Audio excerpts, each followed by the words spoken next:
কমিশনে অভিযোগ করা হয়েছে, আমি যতদূর জানি নির্বাচন কমিশনে অভিযোগ করা হয়েছে, সংবাদ সম্মেলন করে মিডিয়াকে জানানো হয়েছে এবং জামায়াতের অফিসিয়াল ফেসবুক পেজ থেকে শেয়ার করা হয়েছে ঘটনাগুলো, এবং লোকালি সেগুলো আইন শৃঙ্খলা বাহিনীকে জানানো বা লোকালি মামলা করা সেগুলোর কাজ করা হচ্ছে এবং দেশবাসীকে জানানো হচ্ছে। তো আমার কাছে মনে হয় বিএনপিও সেগুলো জানে এবং বিএনপির উচিত সারা দেশে এটা নির্দেশনা জারি করা, এই ধরনের যারা সহিংসতা করছে তাদের ব্যাপারে তাদের জায়গা থেকে তারা সাংগঠনিক ব্যবস্থা নিবে এবং সরকারের জায়গায় আমি তুষার ভাইয়ের সাথে একমত, সরকারকে অ্যাকশন নিতে হবে যারা এই ধরনের অপকর্মের সাথে জড়িত আছে, এবং এগুলো এখন না পরবর্তীতেও আরো সামনের দিনেও কিন্তু এই এই ফেসিবাদী আচরণ যদি থাকে নেতা কর্মীদের মধ্যে, তারা কিন্তু ভবিষ্যতেও মানুষজনের উপর এরকম অ্যাটাক করবে। এইটা থেকে আমাদের বের হতে হবে। যে নির্বাচনে জয়ী হয়েছি বলে জনাব আমি শফির আহমেদ, কিন্তু একটা জায়গা থেকে বের হওয়া হয় নাই, সেটা হচ্ছে যে এই যে সংস্কৃতি আছে যে নির্বাচনে পরাজিত পক্ষ বরাবরই কারচুপির অভিযোগ করে, মানে যে হেরে যায় সে কারচুপির অভিযোগ করে, সেই সংস্কৃতিটা আমরা এখনো দেখতে পাচ্ছি। মানে জামাত ইসলাম এবার ইতিহাসের সেরা নির্বাচন করেছে। জামাত ইসলাম সবচেয়ে বেশি সিট পেয়েছে, সবচেয়ে বেশি ভোট পেয়েছে। জি, তারপরেও কেন অভিযোগ করছে কেন? হ্যাঁ, না, এই আপনি অন্য কোন নির্বাচনে যে ধরনের অভিযোগ ঢালাও অভিযোগ করা হয়, এ ধরনের কোনো অভিযোগ এবারে করা হয় নাই। এবং আপনি দেখেছেন ইতিহাসে এই প্রথম বাংলাদেশে যে পরাজিত প্রার্থীরা তার আসনে যিনি জিতেছেন, বিজয়ী হয়েছেন, তাকে শুভেচ্ছা জানাচ্ছেন, তার বাড়িতে গিয়ে মিষ্টি মুখ করাচ্ছেন। এটা আপনি বাংলাদেশের ইতিহাসে কখনোই দেখেন নাই।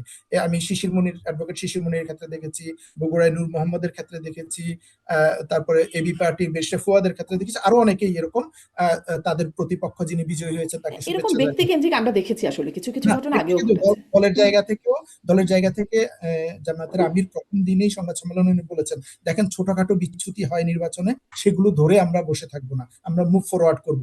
মাইনর কিছু যদি হয়, কিন্তু মেজর কিছু ইস্যু যদি থাকে সেগুলো অবশ্যই আমরা অভিযোগ করব।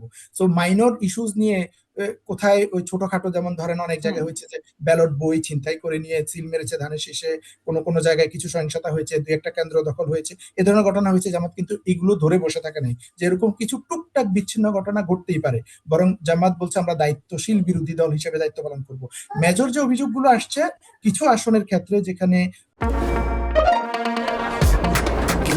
শুধুমাত্র সিটি ব্যাংকে অ্যাকাউন্ট থাকলেই করতে পারবেন গুগল পে, তাই অ্যাকাউন্ট খুলুন আজই। অভিযোগ করা হচ্ছে ইলেকশন ইঞ্জিনিয়ারিং করে হারিয়ে দেওয়া হয়েছে কিছু আসনে, যেমন ধরেন ঢাকা 8 বা এরকম কিছু, ঢাকা 13তে যেমন একবার মামুনুল হককে পাস ঘোষণা করা হয়েছে, আবার ববি হাজ্জাজকে ঘোষণা করা হয়েছে। ঢাকা 8-এ লম্বা সময় ধরে গণনাই বন্ধ করে রাখা হয়েছে, বিপরীত পক্ষের প্রার্থী যিনি এখন বিজয়ী ঘোষণা করা হয়েছে ওনার নিজের এবং নিজের আত্মীয় স্বজন দলের নেতাদের মাধ্যমে হস্তক্ষেপ করে। তো এই ধরনের কিছু গণনার ক্ষেত্রে কিছু অভিযোগ আসছে, অভিযোগগুলো বিএনপির বিরুদ্ধে না, অভিযোগগুলো নির্বাচন কমিশনের বিরুদ্ধে। এবং আমি মনে করি বিএনপি প্রভাব খাটিয়েছে, কেউ বলেছে, অভিযোগ করেছে, আমি মনে করি নির্বাচন কমিশনের এগুলো আমলে নেওয়া উচিত, কোনো কারণে যেন আমাদের এই ঐতিহাসিক নির্বাচনটা ফেসিবাদ উত্তর ডেমোক্রেটিক ট্রানজিশনের সময়ে নির্বাচনটা বিতর্কিত থেকে না যায়।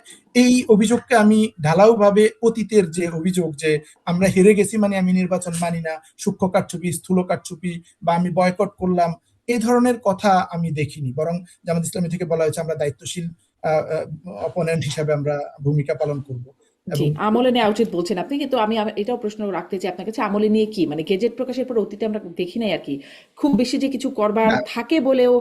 যদি কোথাও যদি এরকম অভিযোগ থাকে যে এখানে গণনায় ভুল করা হয়েছে, এটা রিকাউন্টিং করা যায়, এটা একটা উপায় হতে পারে। যেখানে বলা হচ্ছে স্লিপগুলো ট্যাম্পারিং করা হয়েছে এবং পার্টিকুলারলি একটা মার্কার পক্ষেই ট্যাম্পারিং করা হয়েছে, এ ধরনের অভিযোগ এসেছে, সেগুলো দেখা উচিত। কোনো জায়গায় পোলিং এজেন্টদের সাইন না নিয়ে বা পোলিং এজেন্টদের বের করে দিয়েই নিজেরা সর্বশেষ হিসাবটা বসিয়েছে কাউন্টটা, সেখানে এরকম অভিযোগ যদি থাকে আমার মনে হয় সেগুলো রিভিজিট করা যেতে পারে, অ্যাটলিস্ট একটা সমাধানে আসা যায় যে ওকে ফাইন আসেন।